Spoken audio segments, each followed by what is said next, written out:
Shabbatah. We back. Welcome and welcome back to another episode of Templar Up, and I am your host, Irvin Reed. From the House of Reed, Pax Copia, peace and plenty, or plenty of peace, depending on how you vibrate. Today we're going to keep it simple, and we're going to keep it moving. This third wave is for the prisoners of work, prisoners of war, prisoners of a hijack, and the prisoners behind that wall. Today we're going to keep it simple. We're going to try to keep the flow moving forward and sit back and get cozy and just enjoy the flow. This is basically for that person that, the real ones out there. That, they busting their butt, trying to make ends meet. The only thing they got is a earbud in their ear. But they still want to drop. So we're going to give it to them. Because we dragons on the wall. First and foremost, much ahab, Brother King, Drop Nation, and the Shabbatah. Halel Hawa. Halel Hawa. It's good to be back. It's good to be home. The little droplets representing. Beautiful, beautiful. And I ain't forgot about them cat dragons, by the way. Definitely check out Brother Hiram. Get the drop. Be a dragon sponsor on the wall, man. So support the nation, support the tribe. Let us grow. Let us build. Especially if it's something that you believe in, you're getting a drop. Because this is the one-stop drop for everything you need. Brother Care Mayu giving you that real spiel. Brother Khan drop, giving you that sword and the stone. King David will rise again. You can come to 432 and check out what's going on live in a living color. You see what I'm saying? And this is all for you. This all started with asking a simple question or making a simple statement. If they can't tell us who we are, then they can't tell us who we're not. But now that we've got a little bit of understanding, we understand our dragon magics, as it were. We know the dragon code. So if they can't tell us who we are, then they can't tell us who we're not. Then they can't tell us what we are. And they can't tell us what we're not. They also cannot tell us when we are. Then they can't tell us when we're not. And if they can't tell us where we are, then they damn sure can't tell us where we're not. So what's the fifth question to the Dragon Code? If they can't tell us how we are, then they can't tell us how we're not. What's the fifth Dragon question that activates the pineal gland? That tricky question of why. And if they can't tell us why we are, then they can't tell us why we're not. And what's that final question of the crown chakra? If they can't tell us if we are, then they can't tell us if we're not. You feel me? Shabbatah? Does that make sense? That's having a full dragonfly perspective on what it means to be in search of the indigenous truth. So let's get it. And real quick, gotta show a special ahab to Brother Hiram and Brother Care Mayu. Brother Hiram, from the bottom of my heart, Aki, you have definitely been a guardian, holding it down.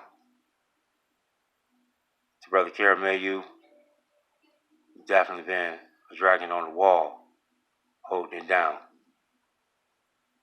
And from the Templar, I appreciate you. And I love you. Much ha. So, to start this Templar episode off, I want us to meditate on something here. Because you get to sit back and it's good to sit in the back of the classroom. I guess that's the best way to put it. Because then you get to marinate and kind of get a different perspective. And I kind of want to apologize to the Shabbatah because I noticed something. You know, have you ever had one of the moments where you notice something but you don't know what that it is? And then later on down the road is when you like figure out what that it is? Well, it's kind of similar here. I realized that we as a people have no problem with foundation. None of us do. As a matter of fact, quite the opposite. As long as the foundation is solid, we'll rock with it. Doesn't matter if it's good or bad, right or wrong. It just needs to be solid. Now, here's the problem with that. And the problem is this. It's just like the boxer's analogy. When a boxer gets knocked out, and we were, when they wake up, when they first get up off the mat, they don't have foundation because they have no orientation. Their eyeballs are open, but they ain't got all the cobwebs out. It's hard for them to stand because they have no orientation. Or as we say simply, they are disoriented. And you see, for the last couple of years now, we've been given, a lot of foundation. It's a beautiful thing, as Brother Hiram would say. A beautiful, beautiful thing. But we do lack orientation. Once you get your orientation, then you can actually stand up firm on your foundation or your legs. This is why when you look up the etymology of law, it takes you back to the leg.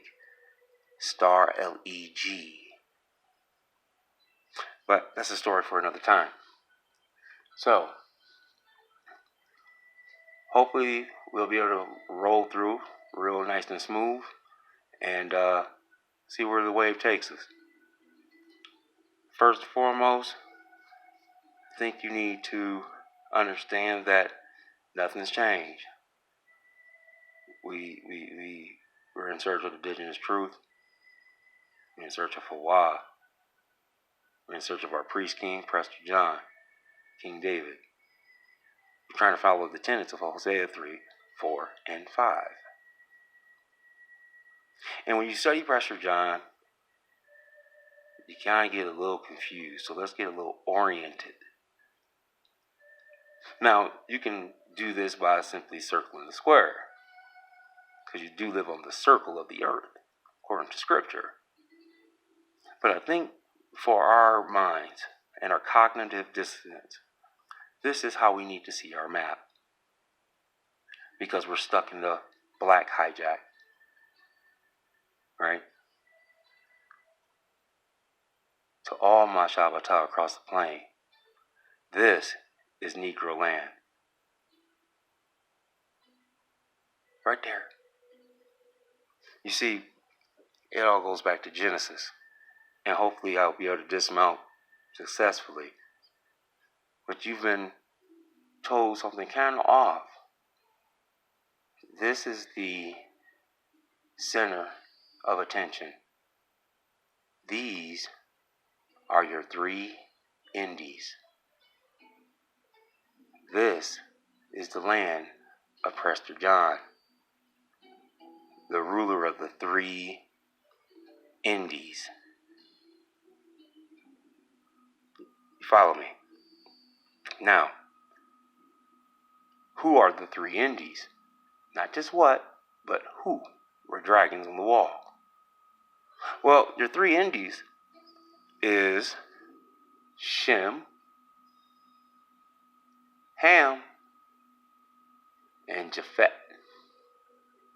I know what you're thinking, Irvin. Isn't this the land of Ham? Well, no. Let's see, if you don't get your perspective quickly, you're going to get swept up in a lot more hijack that's already on its way. See, I'll give you Tartaria if you give me the rest of the world. What did Benjamin Franklin say? The whole world is swarthy, right? So, this is the East. This is the orientation. Here is the Tau. Here is your cross. Okay? And again, when you research in China, the quote-unquote, what we know the Chinese to be today are the children of sin, and that makes them Hamites. Okay? The Caucasus Mountains are over here, and the Caucasoid, as it were, comes from here. And we understand that the Caucasoid to be the descendants of Japhet. But it's all Negro. Never forget that. Okay? So, who are you, my so-called Negro? Well, let's get it from the beginning like it's the first time. So, if you are new, you can follow along. And if you are been surfing the wave and riding along, you can, again, sit back and enjoy the ride. You're an American, okay? An American, a native of America. We looked up the word native, right? It means natural. You are natural of America. Originally applied to the Aboriginals, right? Or the copper-colored races found here by the Europeans. But now applied, okay, to the descendants of the Europeans born in America, okay? Okay. But we're looking for what? Orientation, right? Right. All right. Orientation, by the etymology, 1839, originally arrangement of a building, etc., to face east or any other specified direction. Noun of action from orient, a verb, sense of action, of determining one's bearings.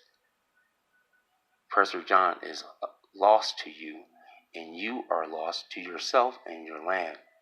And this has been going down since 1868.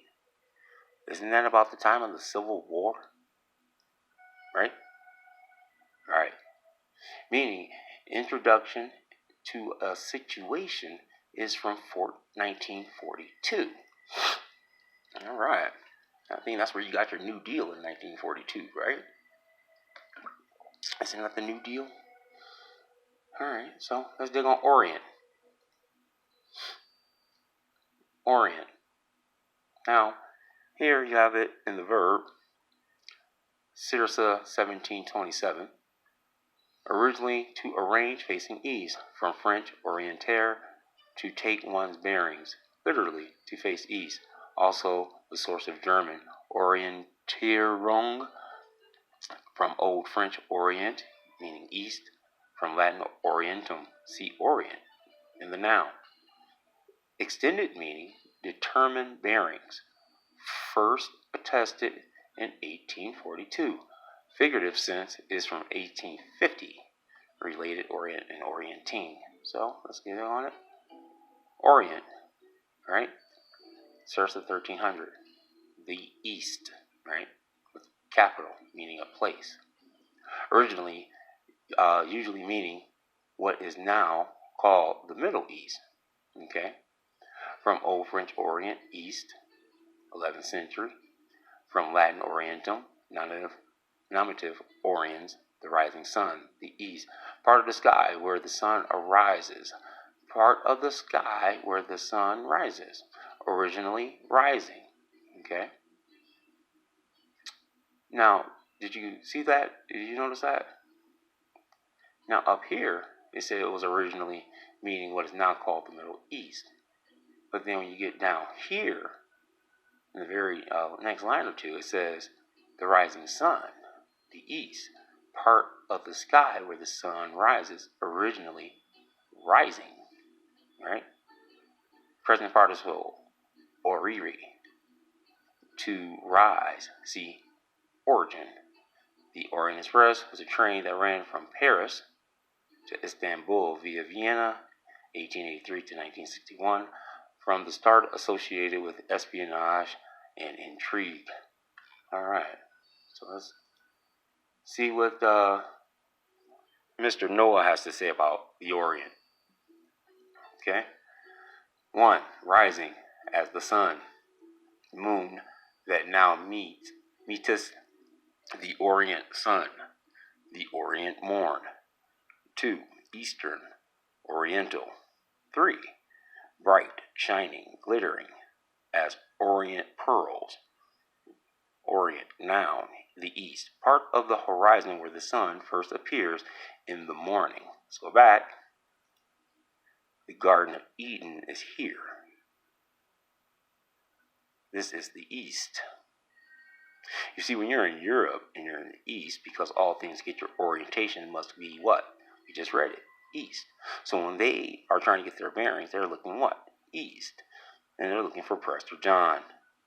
But, we've been lied to, because Psalms 83, Japheth went into the tent of Ham.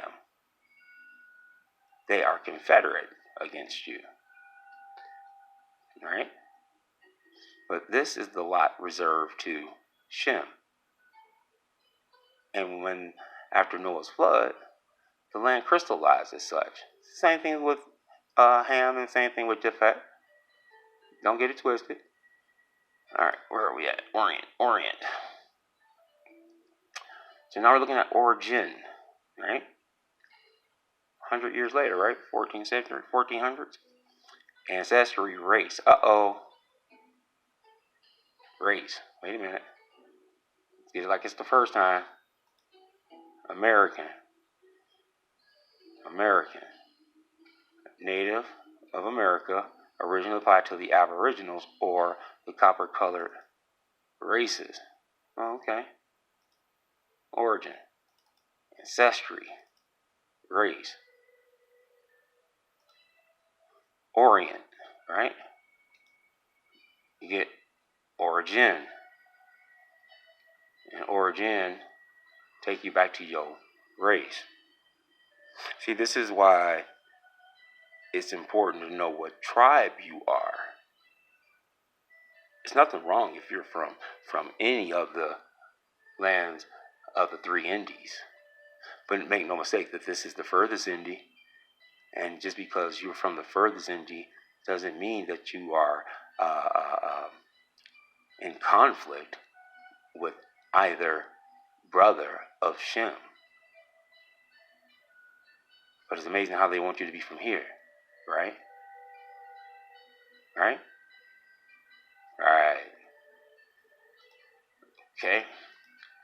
So now we're looking at race, right? From French, Old French, origin, ancestry, race. From Old French, origine, origin, race. And directly from Latin, originum, nominative, origo. Okay? Arise, commencement, beginning, source, descendant, lineage, birth. Alright?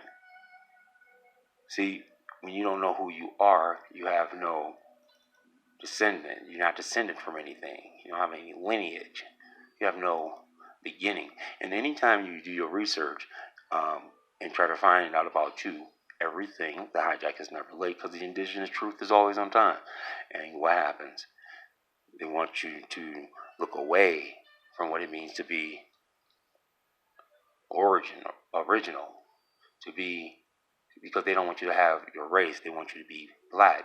They don't want you to have an ancestry, because if you have an ancestry, then you have a history. That means you have an inheritance. But we all know Doom Diverse is 1452, right? Let's go back. Let's finish this up. Alrighty, let's see here. Now, this is from the stem oriri, arise, rise, get up, stand up, Negro, stand up, my so-called Negro, stand up, Hebrew, stand up, indigenous across the plain, get up, right? When you get knocked out in the fight, right, you got 10 seconds to what? Get up. Because when you get up, you get what? Your orientation. You follow me? Okay? Let's see here. Appear above the horizon. Become visible. Be born. Be descendant. Okay? Receive life. That means taking in the ruach. Right, Brother Hiram? That, wow.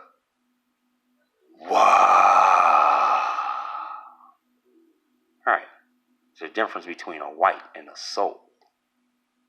Figuratively, come forth. Didn't the hijack even tell Lazarus to come forth? He told Lazarus to have what? Origin, right? Take origin, proceed, start, of rivers, rumors, etc. From the pi, heri, to rise.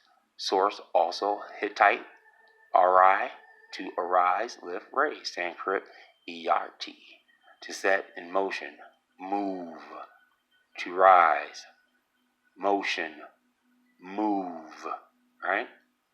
Right. All right. Let's see what Mr. Noel has to say, right? Origin. The first existence or beginning of anything as the origin of Rome or Romani. In history, it is necessary, if practicable, to trace all events to their origin. We just searching for Prestor John, and we are on your ass, Prestor John. And you should be too. You should be in search of your priest kings. Because if you don't know, and if they can't tell you when the age of the exilarchs ends, just like you have the age of the patriarchs. Now we're in the age of the exilarchs, and they can't tell you when that ended. And since they can't tell you when that ended, you should be looking for your priest king. And that's 100. Number 2, a fountain. Like the springs of Mount Marema, huh? Where you get everlasting life, right? Prestor John dipped in the waters. He kept getting what?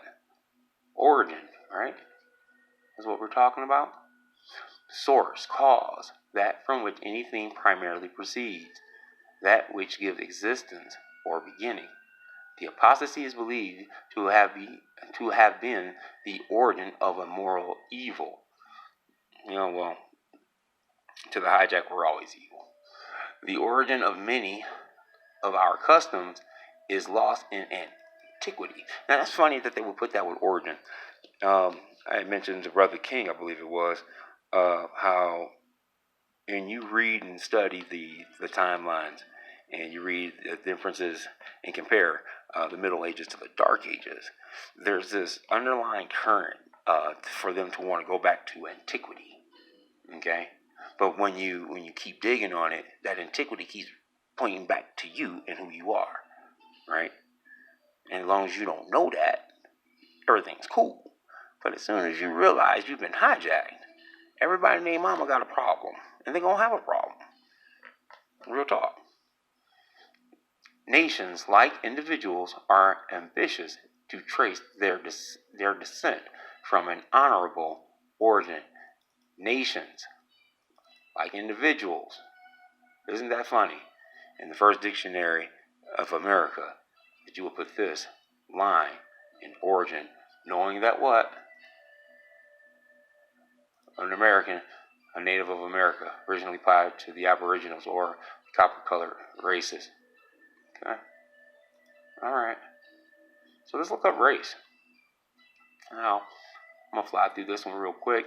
Race, active running, 1300s from the Old Norse Ras. Okay, running, rush of water. Alright, gotta have it flow. Keep the waters flowing, right? That wata. Cognate with Old English race. That is a running, a rush, a leap, a jump, storming, right? An attack. Alright, okay. Now we're getting closer to the truth, right? because you are a dragon, a drakon. Or, let's see here. Or else a survival of the Old English word with the spelling influenced by the Old Norse one. The Norse and Old English words are from Proto-Germanic race. Star, R-E-S. Dash. Source also Middle Dutch, racen, to rave, rage. German, racen. Old English, race, setzen, is I'm saying that correctly? To rage, of fire. Now, we didn't touch on a couple of different elements here, didn't we? With this whole race stuff, right? From a variant form of the pi star E-R-S, airs, right? To be in motion, see air, right? This is where we get the word error, right? When you make a mistake. Originally a northern word, it became general in English in around 1550, meaning active running is from early 1400s, 14th century, right? Doom Diverse is 1452. And we had a diaspora. We started to what? Run. Meaning contest of speed, first recorded in 1510. Okay? Race, common descent. People of a common descent. People of a common descent. Right. People of a common descent. Let's go back. People of a common descent. A race. A people of a common descent. An ancestry. Right. A beginning. A lineage. Okay. A word from the 16th century from Middle French, race. Raleigh Race. Earlier raza. Right. La raza, that's where you get the Spanish. La raza, race, breed, lineage, family, 16th century. Possibly from Italian raza, of unknown origin, coordinate with the Spanish and Portuguese raza. See? Etymologists say no connection with the Latin radix, or root, or noon, right? The root. Though they admit this might have influenced the tribe nation sense. Come on, man. Come on. What tribe are you? Because what tribe are you tells somebody what? What race are you? And by knowing what race you are, that tells you what land you from. You see this game? But you don't know what you are. And that's where you get offended. And you'll see why. And I get it. Now, let's check this out. Original senses in English includes wines with characteristic flavor. 1520, a group of people with common occupation. Isn't that interesting? From 1500 and generation, 1540s, meaning tribe, nation, or people regarded as a common stock is from 1560s. People, isn't that about the time of Bacon? Right? DeSoto. Right? Come on, man. Cortez.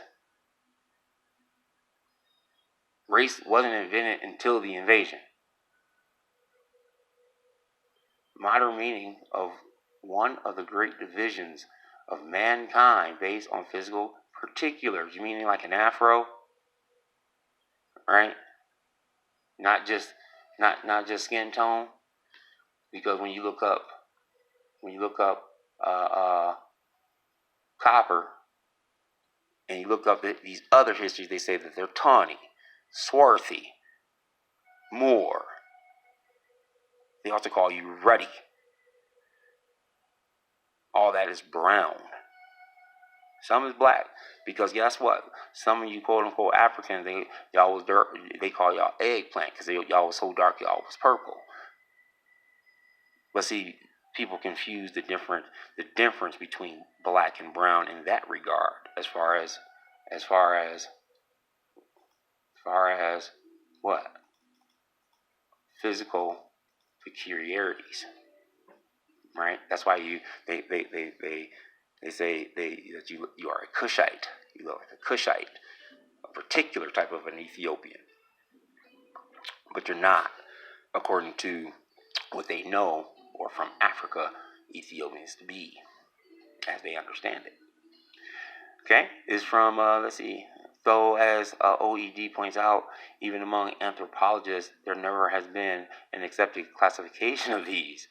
What, of these peculiarities? Yeah, called black, white, and everything else that they decide to make up.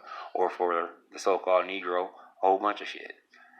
Just being a Negro, wow, look at that. Just being a Negro doesn't qualify you to understand the race situation.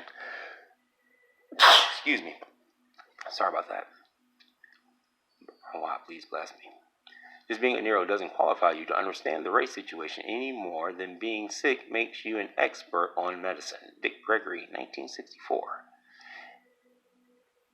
In mid-20th century, U.S. music catalogs Negro. Klein suggests these derive from the Arabic ras, head, beginning, origin. Compare Hebrew Rosh. Wow. Okay.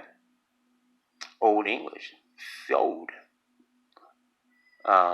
Let's see, meant both race, folk, and nation, and language. They took our language, right? You know, we're in this new Babylon, so we speak New Babel, called English. As a verb, I can't pronounce that. Let's see here. It meant what? To unite, to join. The tribes come together, right? Especially for the feast. Look, it keeps going. Race as a verb. To rush. Scandinavian source, akin to the source race, the noun reinforced by the noun in English and Old English cognate, reason. To rush headlong, hasten, enter rashly. Meaning run swiftly is from 1757. Meaning run in competition against is from 1809. Transitive sense calls to run from 1860 in reference to an engine, etc. Run with uncontrolled speed from 1862. Okay, and then you have race, strong current of water, the wata. Now we're back on currents. Get back on code. Remember, when you're on the code drop, there's a lot of electrical frequency, energy, and vibrational references. Originally, forward movement, moving forward, not living in the past, or swift running. But especially of water from Old Norse race, rushing, see race in the noun. Okay, basically, what it boils down to, the Dragon 9, every XLR leads an exodus, and it's always been that way, always. But as it says, it takes you to Aborigine, right? That's where origin takes you, Aborigine. Aborigine, person, animal, or plant that has been in a country or region from earliest times. Stop. Let's get that back. Person, animal, or plant that has been in a country or region from earliest times. Now, check this out. They like to call us an animal in various different ways, right? And the offense isn't in the fact that they called you an animal. The offense is the fact that you don't know what type of animal you are. Real talk.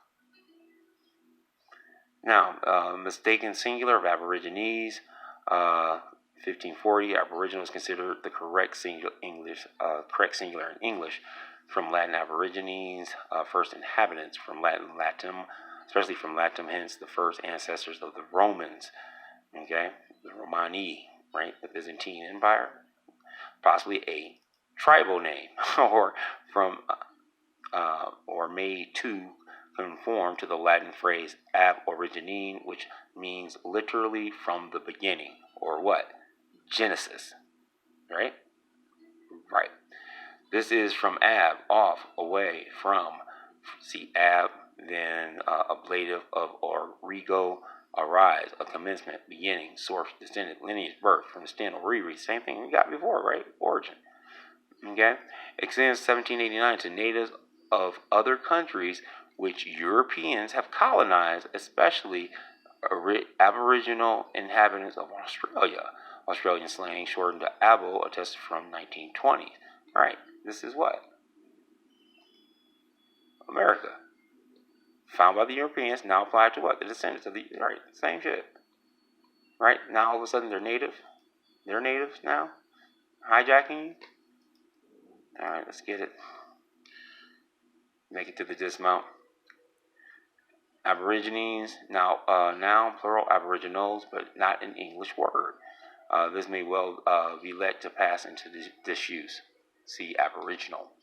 So let's see aboriginal. Okay.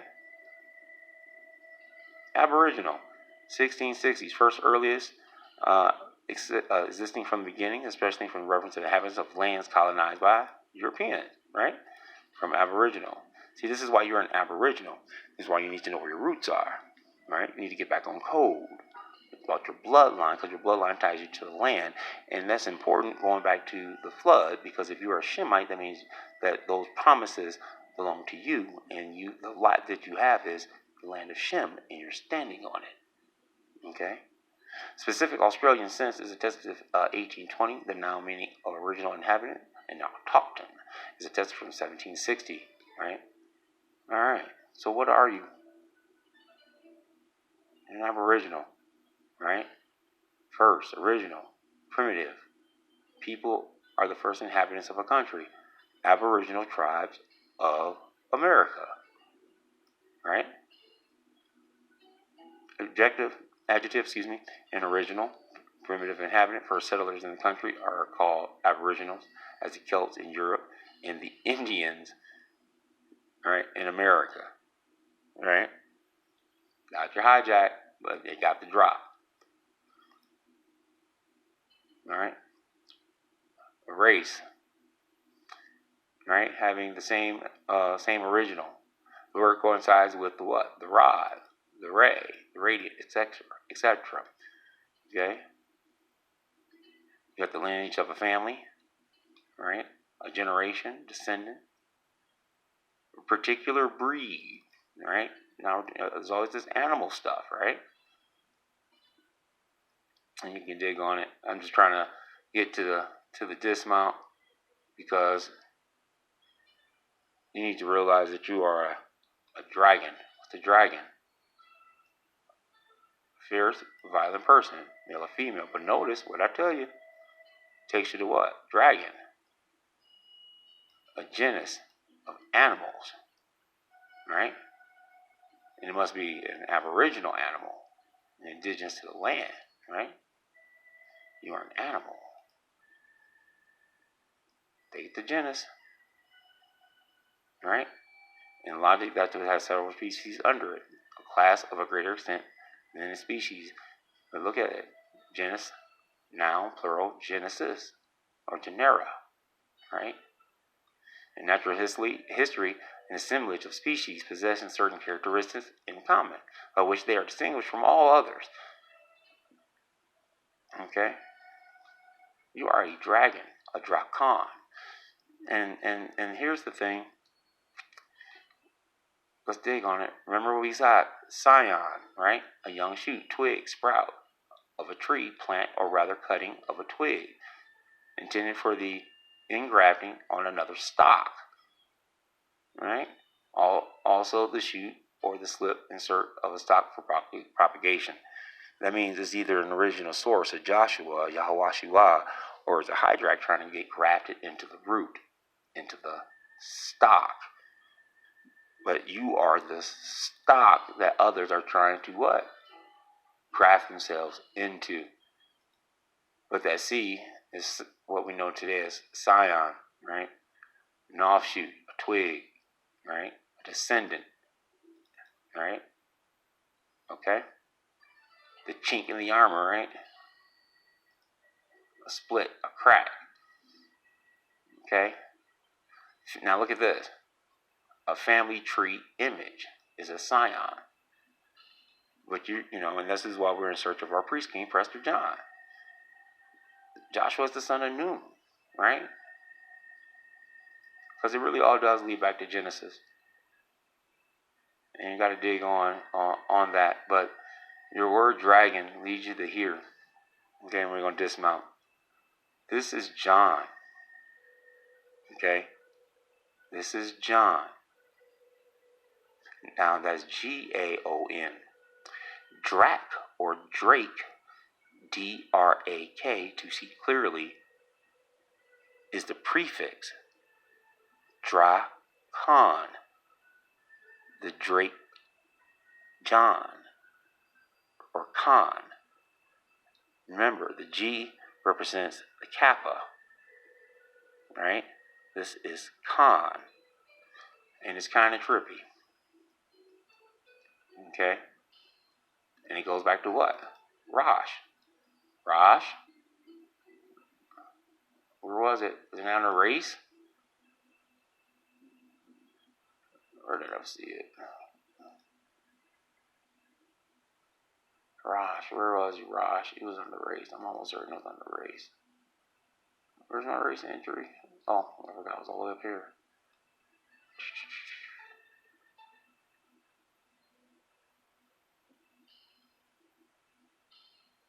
Yeah. Compare Hebrew Rosh. Race. Rosh. A shortened version of Rosh Yeshavat Dion Yaakov. There are alternative explanations. In ancient Hebrew, it referred to arrogance and haughty pride. Amos 6:8. I abhor the pride of Jacob and detest his fortresses. I will deliver up the city and everything in it. And later became known as a general term for pride, both the positive and the negative form, good and bad Templars, right? Pride of late medieval modern Hebrew for genius, right? The three magi, right? What are three magi? Once again, Ham, Shem, and Japhet. The three lots, the three Indies, right? And then it goes into one of the Geonim, that is to say, heads of two major academies, one at Pumdida and Sura, and later in Baghdad during the period 589 to 1040, right? And then you have the Gan, the Sura, and some of these names we've actually dug on before or came across in our search for Prestor John. Okay, but I think what I'm gonna do here is many great rabbis, though not formally referred to as the John or the Gan of, are often lauded with this honorific as a mark or a sign or a tau of respect. It means to indicate their greatness in the field of the Torah learning. So who is Prestor John? He's a genius. He's a genius. When it comes down to the Torah, the law, because vibration is law, and law is vibration. We're back, baby. Third wave. But just remember, this is Ethiopia. These are your three Indies. See y'all next week. Keep rocking. Make sure you're checking out the shows. I love y'all. Peace.